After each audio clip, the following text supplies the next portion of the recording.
Sağlam Radio 93 FM dinləyiciləri, hər vaxtınız xeyir. Mislin baş sponsorluğu ilə qarşıdakı bir saat ərzində Offside efirdə olacaq. Əvvəlcə bir məlumatı diqqətinizə çatdırım. Milli çövkən oyunumuza yeni nəfəs gəlir. Ölkənin tam qanuni və güvənli idman mərc oyunları operatoru Misli Peşəkar Çövkən Liqasına dəstək olur. Eyni zamanda Azərbaycanın Peşəkar Çövkən Liqasının oyunlarına yalnız Misli azda mərc edə bilərsiniz. Və həftənin son günündə başladıq biz. Ceyhun Rızayev bugün bizimlədir. Salam Ceyhun, xoş gəlmisən. Xoş gördük Günay. Bütün dinləyiciləri salamlayıram. Sonradan YouTube platformasından bizə baxacaq tamaşaçılar da. Özün necə hiss edirsən? Yaxşıyam. Səhər oyandım, güzgüdə baxdım ki, üzümün bu sağ tərəfi şişib. Dişimin damağıdır deyəsən. Şişib biraz. Mən burada kameraya baxıram. Böyük ehtimalla hiss olunmur. Axşam YouTube'a yerləşdirəndə videomuzu izləyicilərimizdən də xahiş edirəm ki, desinlər ki, Ceyhun çox gözəl görünür bugün. Dünənlər o qədər adamdır ki, yaxşı geyinmirsən, yaxşı görünürsən. Kimisi gözləyib, kimisi nəzər dəyib. Dünən Qarabağ klubunun çempionluq tədbiri baş tutdu və həmin tədbirdə Tahir gözəl bir açıqlama verdi. Bildirdi ki, ən gözəl klub adı bizimdir. Təbii ki, Tahir bəy Qarabağın rəhbəridir. Deyir, hamı üçün öz balası daha şirindir. Həm də ki, yəni ad olaraq əlbəttə ki, Qarabağ adı həmişə hər bir Azərbaycanlıya əzizdir. Qarabağ bizim ən gözəl bölgəmizi təmsil edən bir addır. O baxımdan təbii ki, Qarabağ adını Azərbaycanda çox adam bəyənir və Tahir bəyin də bunu deməyinə daha təbii heç nə ola bilməz. Çünki həmin klubun, Qarabağ adlı futbol klubunun rəhbəridir. Ceyhun, bəs sənin hansı klubların adlarından xoşun gəlir? Çünki Tahir Gözəlin bu fikirlərini səsləndirdik sosial şəbəkə hesablarımızda. Tahir Gözəl bildirdi ki, digər klublar bizdən inciməsin, ən gözəl ad bizimdir, Qarabağındır. Bəs bəzi azarkeşlər oldu ki, təbii ki, digər klubların azarkeşləri razılaşmadılar Tahir bəylə. Səncə ən gözəl klub adı hansı komandaya məxsusdur? Logosu da ola bilər əslində. Cənubi Amerika klublarının adlarını bəyənirəm və çox maraqlı və egzotik səslənir. Məsələn, Braziliyada Chapecoense, sonra Botafogo. Amma ən belə xoşuma gələn, bəyəndiyim bir klub adı var Venezuelada. Həm də bir aktrisa adıdır, Miranda Kerrin. Çox bəyənirəm. Həmin klubun adı Deportivo Mirandadır. Yəni klubun adı qadın adıdır. Dünən keçirilən tədbirdə Qarabağ klubu tərəfindən bir çox fikirlər səsləndirildi. Bunlardan biri paradın keçirilməməsi idi ki, Tahir Gözəl də qeyd elədi ki, digər klublara baxırıq və orada görünür ki, Qalatasarayın çempionluğunda bir çox azarkeşlər küçələrə axın edirlər və bunun üçün sadəcə heç azarkeşləri dəvət etməyə də bir ehtiyac yoxdur. Amma Qarabağın çempionluğu rəsmiləşəndə küçədə parad keçirsələr, bu cür anşlaq olarmı? Olmaz. Çünki Qarabağın adi çempionat oyunlarına baxın, nə qədər adam gəlir. 500 nəfər, 1000 nəfər, hansısa bir bəzi oyunlarda 2000-3000 ola bilər. Olsun lap deyək ki, 5000. Qarabağın çempionluğu Azərbaycanda artıq adiləşib. 12 dəfə çempion oldular. Son illərdə ümumiyyətlə bir dəfə Neftçiyə uduzublar çempionluğu. 11 çempionluqları var son 12 ildə. Qarabağın paradı o vaxt anşlaq olar ki, o vaxt insanlar belə çox gələr, axın eləyər, izdiham yaşanar ki, Qarabağ gərək Avrokuboklarda çempion olsun. Ya heç olmasa konferans liqasının qalibi olsun. Onda məncə 500 min, 1 milyon bəlkə adam toplaşır. Qarabağ klubunun dünənki tədbirində, çempionluq tədbirində jurnalistlərlə görüş keçirildi və jurnalistlər suallarını səsləndirdilər. Ünvanladılar Qarabağ rəsmilərinə ki, hansı futbolçular gələcək? Transfer gündəmi necə olacaq? Yay transfer pəncərəsində Qarabağ klubunda əsas hazırda transfer gündəmində 2 futbolçunun adı çəkilir. İbrahim Şeyic və İbrahima Vacinin.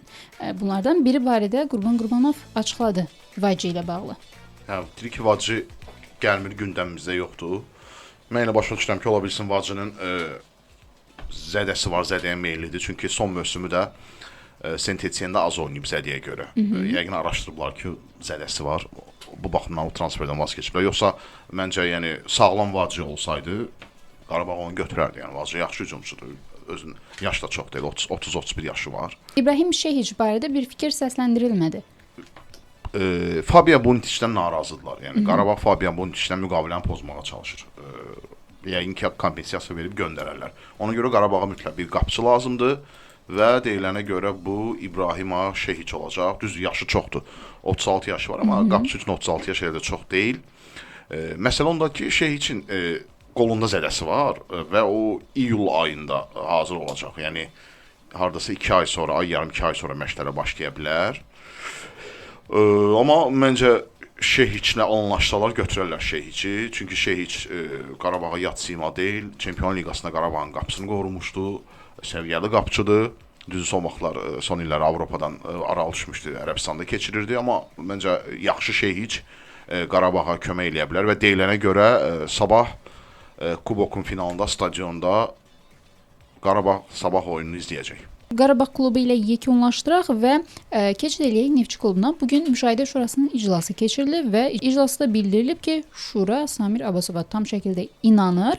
Lakin buna baxmayaraq cari mövsümün nəticələri də kifayət qədər tənqid olunub. Nəticələrdən narazılıq bildirilib Şurada. Tək bu il deyildi, keçən il belə olmuşdu. Bu il keçən ilkindən də bərbad oldu. Keçən 5-ci yer tutmuşlar, bu il 6-cı yer tutdular. 2 ildir komanda Avrokuboklara düşə bilmir. Narazıdırlar və nəticə yenə hamı qalıb öz işinin başında, yenə hamı işləyir. Yəni məncə o narazılığın nəticəsi belə olmamalı. Təbii ki, mən heç arzulamıyorum kimsə orada işdən qovsunlar, çıxartsınlar, amma demək ki, orada kimsə işlərini görən insanlardan səriştəsiz adamlar var, işlərini bacarmayan insanlar var və yenə o insanlar davam edəcəklər. Yenə indi xəbərlər çatır ki, məsələn, Alex Fernandes və Ohori'nin müqaviləsində üstəgəl bir opsiyası var. O opsiyanı qüvvəyə mindirmək istəyir Neftçi. Yəni hər iki futbolçunu saxlayır və Alex Fernandes də bu mövsüm oynadı. Ohori də yəni daha yaxşı futbolçular lazımdır Neftçiyə, amma yenə sən köhnə qvardiyanla davam etmək istəyirsən, nə bilim vallahi. Yəni açıq inanmıram ki, Neftçi gələn mövsümdə uğurlu olsun. Çünki bu işə bu cür yanaşma ilə, bu zehniyyətlə mən uğurlu mövsüm olacağına inanmıram. Baş məşqçidən bəzi tələblər var. Bildirilib ki, Neftçi adına layiq ən yüksək hədəflər uğrunda mübarizə aparacaq bir komanda qurulmalıdır və qısa müddətdə ilkin addımlar atılmalıdır. Bütün yüklər sanki Samir Abbasovun üzərinə düşür. Yəni Samir Abbasovun sehirli çubuğu mu var ki, Neftçini bir anda... Yaxşı, bu Neftçi adına ən yüksək hədəflər uğrunda komanda formalaşmalıdır. Yəni nədir bu hədəflər, ən yüksək hədəflər Neftçi adına? Biri onu da zəhmət deyilsə açıqlasınlar da bilək. Yəni nədir məsələn, çempionatda 3-cü olmaqmı, 2-ci olmaqmı, 3-cü, 4-cü olub Avrokuboklara getməyim? Nədir də? Yəni bunu da bir açıqlasınlar. Mümkünsə ictimaiyyət bilsin ki, Neftçinin rəhbərliyi Neftçi adına baş məşqçidən ən yüksək hədəf istəyirik deyəndə nəyi nəzərdə tutur? Neftçi barədə danışırıqsa bu məsələyə də toxunmaq lazımdır. Bu yaxınlarda komanda heyətinə yeni bir futbolçu cəlb eləyəcək. Söhbət Araz Naxçıvanın oyuncusu Igor Ribeirodan gedir. Qarabağ da ondan maraqlanırdı. Yəqin nəsə Araz Naxçıvandan transfer məsələsində təzminatda ola bilsin ki, anlaşmayıblar. Yəni yazılanlar doğrudsa Igor Ribeiro Neftçiyə gələcəksə çox yaxşı transferdir. Bəli, Neftçini gücləndirər. Çünki Neftçinin Neftçidə müdafiə mərkəzində ciddi problem var idi. Yəni Igor Ribeiro yaxşı futbolçudur. Araz Naxçıvan komandasından ayrılması ilə Avrokuboklarda kömək edəcəkmi, edə bilməyəcəkmi? Deyirlər ki, konferans liqasında Araz Naxçıvanda qalacaq. Araz Naxçıvan nə vaxt konferans liqasında mübarizəni dayandırsa, onda komandaya gələcək. Amma bir şey də var ki, deyək, bir də Araz Naxçıvan deyək ki, 2 mərhələ keçdi. Bu hardasa eləyəcək avqust ayı. Avqustda mövsüm. Bəli, avqustda mövsüm başlayır. Onda elə çıxır ki, Igor Ribeiro komanda ilə təlim məşq toplanışında olmayacaq. Uyğunlaşma məsələsi var. Ola bilsin, oynadığına görə fiziki forması yaxşı olacaq, amma uyğunlaşmaq, komanda ilə məşqlərdə iştirak etmək, taktiki məşqlərdə iştirak etmək. Çünki Neftçi başqa sistemlə oynayır. Üçlü mərkəz müdafiəçisini oynayırlar. Araz Naxçıvan isə dördlü müdafiə ilə oynayır. Yəni bunları bir-birindən çox ciddi fərq ayırır. Bunlara uyğunlaşmaq üçün məşqlər lazımdır. Təlim məşq toplanışı bunun üçündür. Bu baxımdan o Neftçi üçün böyük bir çatışmazlıqdır Igor Ribeironun gec qoşulması. Ceyhun, səncə cari mövsüm Neftçi klubuna yay transfer pəncərəsində neçə transfer ehtiyacı var? Çox.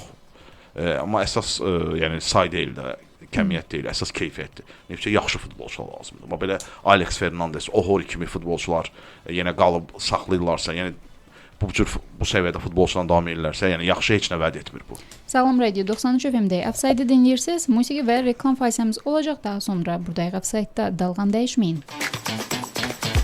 Sağlam Radio 90 FM-də Ofsaydı qaldığı yerdən davam edir və final qarşılaşmaları keçiriləcək. Sabah Azərbaycan Kubokunun finalında Qarabağ və Sabah komandaları üz-üzə gələcək. Bu gün isə dünya çempionatına, mini futbol üzrə dünya çempionatında Azərbaycan milli komandası yarımfinal qarşılaşması keçirəcək. Bugünkü qarşılaşma ilə bir start verək. Yarımfinalda millimiz Montenegro ilə üz-üzə gələcək. Bugünkü qarşılaşmadan təxminlərin necədir? Ki son vaxtlarda yığma komandamızın yarımfinala qədər irəliləməsi sosial şəbəkələrdə də elə arenanın, gimnastika arenasının özündə də izləyicilərin kifayət qədər dəstəyinə səbəb olmuşdu. Ən çətin rəqiblərdən birini 8-də bir finalda məğlub etdi Rumıniyanı. Dünənki qələbə də elə asanbaşı gəlmədi. İngiltərəni məğlub etdik və artıq yarım finalda Montenegro yorğunluq sözünü deyə bilər. Düzdür, şərtlər bütün yığmalar üçün eyni idi, amma yorğunluq əlbəttə ki sözünü deyəcək. İnanırıq milli komandaya. Dünənki maçda da ümumiyyətlə bütün dünya və Avropa çempionatlarına rekordu qırıldı, tamaşaçı rekordu. 7000 azarkeş var idi milli gimnastika arenasında. Bura qədər gəlmişiksə artıq çempionluq istəyirik.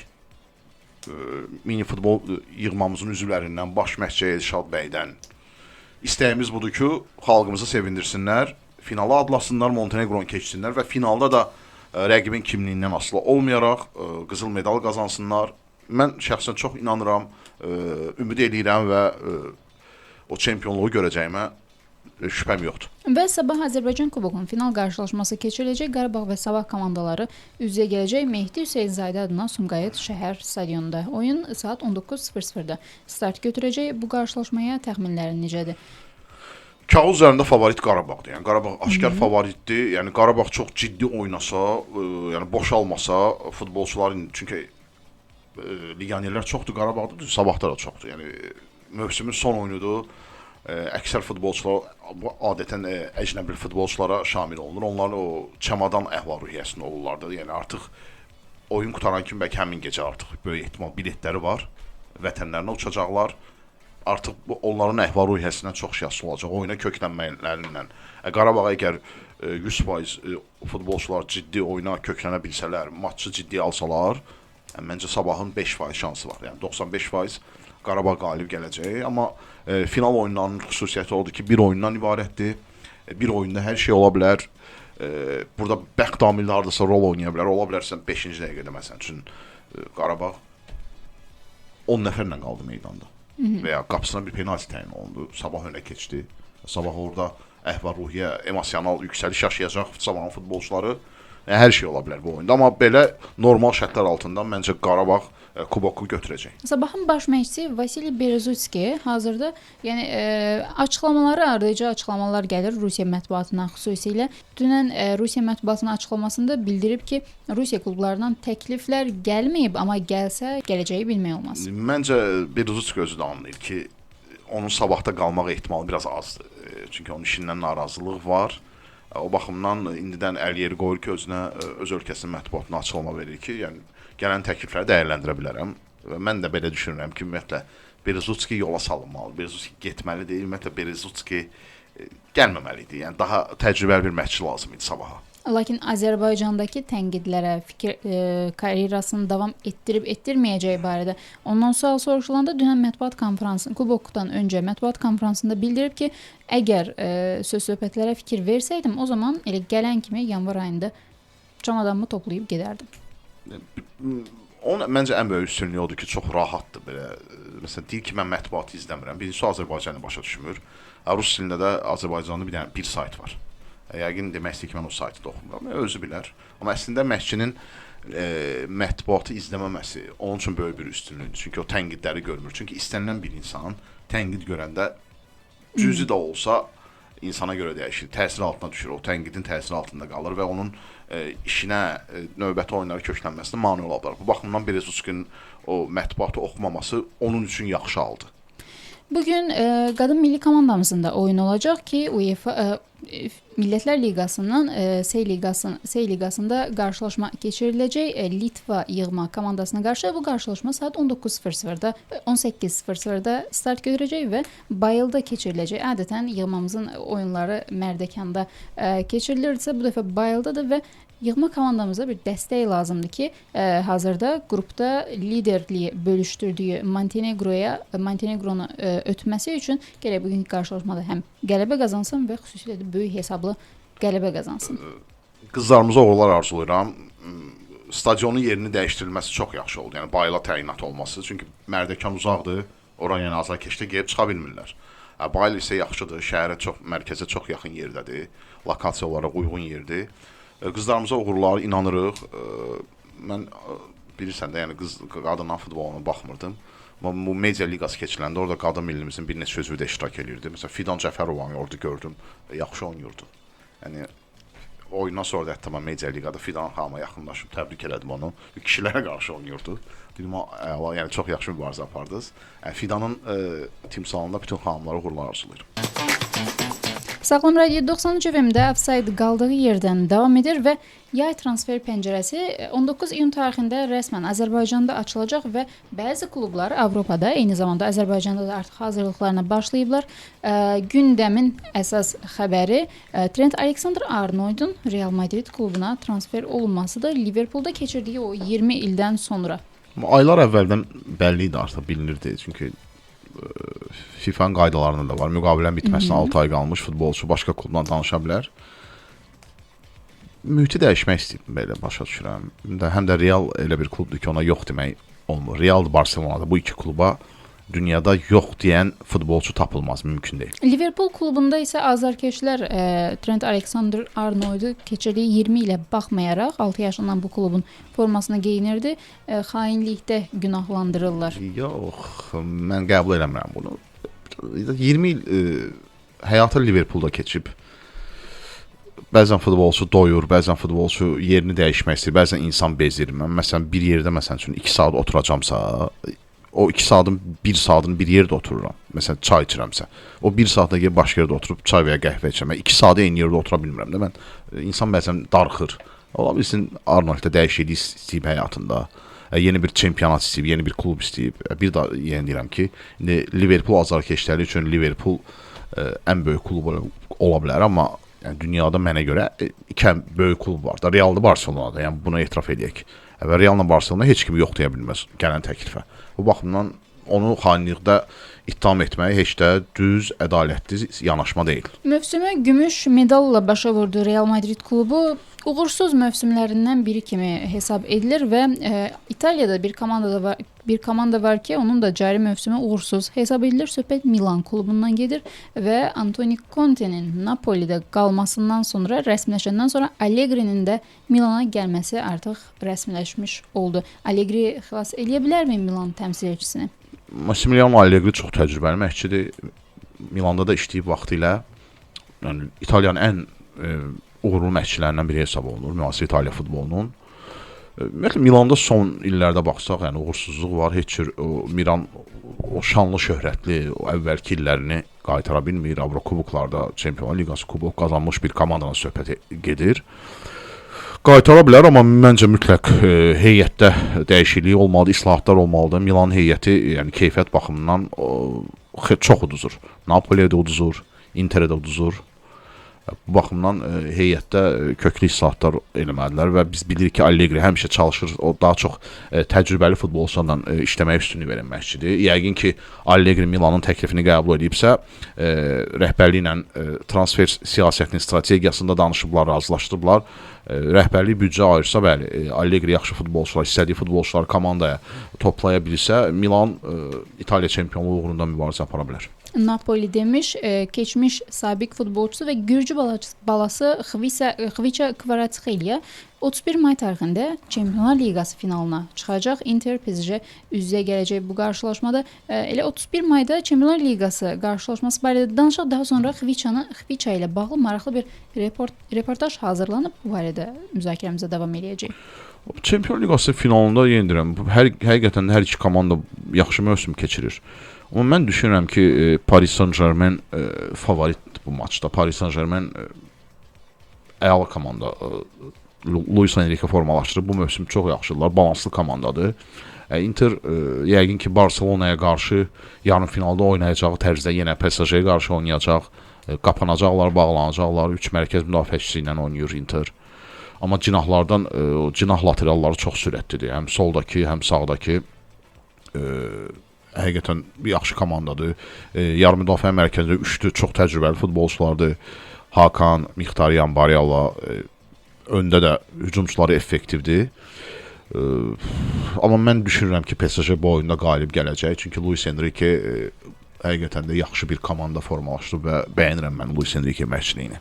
Və Gürcüstan futbolunun hazırda ən öndə gedən futbolçularından biri olan Xviça Kvaratskhelia barədə maraqlı bir reportaj hazırlanıb və həmin reportajda bildirilib ki, Xviça karyerasını necə başlayıb? Əvvəlcə sən demə 18 yaşında olanda karyerasını Gürcüstanda davam etdirmək istəyirmiş, ölkədən çıxmaq istəmirmiş və həmin dövrdə atası olan Badri Kvaratskhelia Azərbaycan milli komandasında formasını geyinmiş. Badrinin ürəyində problem yaşanıb, aşkarlanıb və məcbur əməliyyata daxil olmalı olub və bunun üçün də gəlir mənbəyi olaraq Xviçanın Lokomotiv klubuna transferi məcbur olub və ilk qazandığı maaş çekini də elə atasının əməliyyatına xərcləyib. Demək, o hər işdə bir xeyri var deyimi elə belə deyilməyib də. Elə çıxır ki, atası əməliyyat olunmasaydı, pul lazım olmasaydı, o Rusiyaya yollanmayacaqdı, elə Gürcüstanda qalacaqdı. Halbuki amma Rusiyaya yollanmaqla karyerasında böyük bir sıçrayışa nail oldu. Mən onun Lokomotivdə oyunlarını izləyirdim. Rubinə də getmişdi bir ara. Rubində də izləyirdim. Məsələn, həmin vaxtı statistikaya görə driblinglərdə ən çox faizi etibarilə müsbət saldosu olan futbolçu Rusiya Premyer Liqasında Xviça idi. Yəni məsələn 10 driblingindən 5-6 uğurlu alınırdı. Yəni o vaxtdan görünürdü ki, böyük futbolçu olacaq, karyerası parlaq olacaq. Onun karyerasında agentinin də çox böyük rolu var. Mamuka Djugelia.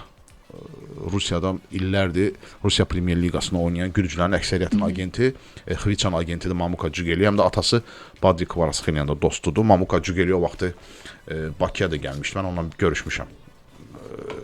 Marşkirov Anjaya transfer olunanda Interdən Mamuka Djugelia gəlmişdi Marşkirovu aparmağa. Onda mən onunla görüşmüşdüm. O da çox belə maraqlı, belə samballı adamdır. Ceyhun, həmin reportajda Xviçanın uşaq yaşlarında hələ futbola ilkin addımlarını atmadığı yaşlarda futbol oynadığı küçələrin şəkildə var. Tbilisi küçələri asfaltın üstündə. Dar küçələr. Bəli. Bu bir növ Bakı məhəllələrini də biraz xatırladır. Azərbaycanlılar da səncə eyni yoldan keçmirlərmi ki və müsahibədə də qeyd olunmuşdu ki, Xviça Kvaratskhelia yəni gəlir və digər məsələlər maraqlandırmırdı, sadəcə futbol oynamaq istəyirdi. Səncə Azərbaycanlılar da bu yoldan keçirmək və Azərbaycanlıların Xviçanın yolundan keçməsində problem nədir? Bir çox problem var. Niyə biz bu qayıdacağıq köhnə məsələlərə, düzdür, şərait, infrastruktur baxımından danışırıqsa, amma bax şərait də ola bilər, hər bir şey ola bilər. Futbolçunun özündən də çox şəxsi, bax xarakterindən. Mən inkişaf eləmək istəyirəmmi? Mən Avropaya can atırammı? Məsələn, Gürcüstan daxili çempionatda maaşlar futbolçulara aşağıdır. Bizdən çox aşağıdır. Məsələn, bu gün Qarabağ, Neftçi yerli futbolçulara 500-600 min maaş verə bilir illik. Bəzən manat, bəzən də dollar verirlər. 500-600 min dollar nə deməkdir? Gürcüstanda o pulun heç bəlkə 10/1 yoxdur. Ona görə də Gürcüstanda hər 17, 18, 19 yaşındakı futbolçu istəyir getsin Avropaya ki, yaxşı çox böyük pullar qazansın. O məsələ budur. Bizdə yaxşı pullar veririk. Bizim futbolçuların əksəriyyəti düşünürlər ki, isti yerimi niyə soyuq oynayım? Elə hazır öz evimdə, Azərbaycanda yaxşı pul qazanıram, ailəmin yanındayam, dostlarımın yanındayam, çayxana istəyirəmsə gedirəm çay evinə, başqa şey istəyən gedir başqa yerə. O baxımdan xaricə getməyi can atmırıq. Sağlam Radio 93 FM-də Offside qaldığı yerdən davam edir və AFFA-nın Hakimlər Komitəsinin sədri Frank de Bleker bir açıqlama yayıb və ümumilikdə Premyer Liqanın 2024-25 mövsümü üzrə hakimlərin performanslarını dəyərləndirib, narazılıqların olduqlarını, bəzən qarşısını ala biləcəkləri səhvlərin olduğunu qeyd edib, lakin ümumilikdə məmnun qaldığını bildirib açıqlamasında. Oxudum müsahibəsini. Orada əsas UEFA-nın o təlimatlarını qabardır ki, deyir, mən də hakimlərə demişəm ki, məsələn, məşqçilər etiraz eləyərkən hər etiraza, hər sözə sarı vərəqə verməyin. Daha çox deyək ki, gestikulyasiyadan istifadə eləsələr verin. Onu düz deyir. Məsələn, mən bu mövsüm fikir verirdim ki, hər etirazı sarı vermirdilər məşqçilərə. Sonra deyir ki, penaltilərdə çalışın, 100% əmin olanda penalti verin. Yəni, ucuz penaltilər verməyin. Bunu da bəyənirəm. Ümumi hakimliyin səviyyəsi necə idi? Belə əladır demək olmur, amma bərbad da deyə bilmərik. Məncə normal idi bu mövsüm. Çox ciddi səhvlər oldu mu cari mövsüm ki? Oldu, bəzi səhvlər oldu, amma ümumi götürsən məncə yəni normal idi. Yəni 10 üzərindən 7-8 bal vermək olar bu mövsümki hakimliyə. Növbəti mövsümdən etibarən artıq İspaniya La Liqası Azərbaycan telekanalına gəlir. Bir uzun müddətdən sonra nəhayət İspaniya La Liqasını efirdə açıb izləyə biləcək İdman TV yayımlayacaq. Çox yaxşı xəbər oldu. İdman TV-nin rəhbərliyini təbrik edirəm. La Liqa Azərbaycanda ən çox izlənən məncə 2 çempionatdan biridir. İngiltərə və İspaniya. Bunlar Azərbaycanda ən çox izlənən 2 çempionatdan biridir. Bütün La Liqa sevərləri də buradan təbrik edirəm ki, artıq çox rahat şəkildə İdman TV-dən izləyəcəyik İspaniyanı. Daha öncə xatırlayırsanızsa CBC Sport yayımlayanda elə olurdu ki, Azərbaycan Premyer Liqası ilə eyni vaxtda düşürdü və prioritet olaraq çempionatımızın qarşılaşmaları keçirilirdi. Bu dəfə Azərbaycanlı azarkeşlər çempionatımızın oyunu olduqda İdman TV-ni açacaq, yoxsa CBC Sporta? Artıq baxır seçmək kimin istiqaməti hansı tərəfədir. Mənə təbii ki, işim budur. Bu işin içindəyəm. Ona görə misli Premyer Liqasını izləyəcəm. Verilişimizə biraz şən notlarla yekun vuracağıq. Bir oyun hazırlamışıq. Oynat, sat, yoxsa ehtiyata at. Azərbaycanlı yarım müdafiəçilərin adlarını çəkəcəm və sən seçəcəksən hansı ilə bağlı qərarın necədir? Bir növ baş məşqçilik eləyəcəksən Ceyhun. Oynat, sat, ehtiyata at. Bəli. Elvin Camalov, Emin Mahmudov və Coşqun Diniyev. Elvin, Coşqun və Emin Mahmudov. Emin Mahmudov. Demək Elvinlə Coşqun eyni mövqenin oyunçusudur. Emin biraz öndə oynayır. Bəlkə Emin Mahmudovun əvəzinə Qara Qarayev. Məncə belə daha yaxşı olar. Elvin, Coşqun, Qara Qarayev. Mən Elvinin o günləri sənə olan açıqlamasına baxdım eyni oyunda. O deyir ki, mən Qaranı ehtiyatda salaram, özüm oynayaram. Ya Elvin, Qaraya bunu necə eləyə bilərsən? Qara Qarayevi ehtiyata ataram, özümü sataram, Emin Mahmudovu oynadaram. Bu Qaranı niyə ehtiyata atırsan? Qaraya edilərmi bu? Amma mən nə edirəm? Əslində məsələn mən üçü də oynamalıdır. Necə ki, üçü də indi bu dəqiqə öz klubunda oynayır. Elvin Neftçidə oynayır, Coşqun Türkiyədə oynayır, 1-ci liqada, Qarada Araz Naxçıvan. Üçü də əsas heyət üzvüdür. Bax, üçündən heç olmasa ikisini yanaşı oynada bilərəmmi? Düşünürəm mən. 4-1-4-1-də mümkün deyil. 4-2-3-1-də bəlkə mümkündür, amma mən oynatmaram. Daha çox o iki dayağından birini mən istəyirəm. Kreativ futbolçu olsun 8 nömrə kimi. 3-5-2-də də ortada 2 nəfər oynayır yarım müdafiə mərkəzində. Yox, orada da oynatmaram. Ancaq üçündən mənim sistemimdə, mənim futbol baxışımda üçündən birini əsas heyətdə oynada bilərəm. Mən nə edirəm? Mən Coşqunu sataram, çünki özü Türkiyə klublarına çox aşağı məbləğə, çünki Coşqun illərdir Türkiyədə artıq oynayır. Coşquna Türkiyəyə tələbat var. Yəni Coşqun Diniyev də bu qərarınla razılaşacaq. Bəli, göstərin Türkiyədə qəşəng rahat oynasın. Coşqun həqiqətən salamlayıram buradan, yaxşı da oynayır. Azərbaycanı çox gözəl təmsil edir Türkiyədə. Elvin Qara. Elvinin o sözü ki, mən özümü oynadaram. Özümü sataram, amma Qaranı ehtiyata ataram. Qaraya bunu etməməliydin, Elvin. Mən nə edirəm? Mən Qaranı oynadıram. Elvini ehtiyata qoyuram. Amma da o dərini ehtiyata qoymuram da Elvini. Belə də bir oyun Qaranı oynadıram, bir oyun Elvini oynadıram. Belə rotasiya ilə mövsümü yola veririk. Və biz də həftəni bitiririk, yekunlaşdırırıq. Təşəkkürlər Ceyhun, bugün gəldiyin üçün, bu həftəki söhbətlərin üçün. Bir saat ərzində Offside-ı dinlədi. Sizinlə gələn həftəyə qədər sağollaşıram. Gələn həftənin birinci günü saat 3-də Offside-ə düşməyi unutmayın. Özünüzdən müğayət olun. Hələlik.